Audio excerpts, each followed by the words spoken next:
প্রিয় দর্শক, পৃথিবীতে এখন দিন যাচ্ছে আর পাপের সংখ্যা বেড়েই চলেছে এই পৃথিবীতে। আর এই প্রত্যেকটা জিনিস আমাদের হাতের কামাই। আমরা যতটুকু করেছি ততটুকুই এই পৃথিবীতে শান্তি পাচ্ছি, বেশি একটা শান্তি আমরা পাচ্ছি না। তার কারণ আমরা অতিরিক্ত পাপ কাজে লিপ্ত থাকি। আপনারা কি খেয়াল করেছেন, আমরা আমাদের বাপদাদার সে আমলে সততা ছিল, ভদ্রতা ছিল, সভ্যতা ছিল।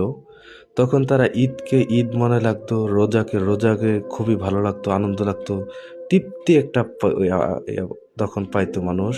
কিন্তু এখন কোনো কাজে মানুষ কেন জানি শান্তি খুঁজে পায় না, রিল্যাক্স খুঁজে পায় না। কেন জানি উদ্বিগ্ন হয়ে থাকে, উগ্র হয়ে থাকে, মেজাজ শান্তি নেই। পৃথিবীটা যেন অশান্তির একটি বেড়াজাল, জায়গা জায়গায় পাপিষ্ট কাজ হচ্ছে। এগুলি প্রত্যেকটা আমাদের হাতের কামাই। আল্লাহ তাআলা যেন এই পবিত্র মাহে রমাদানে আমাদেরকে গুণামুক্ত করে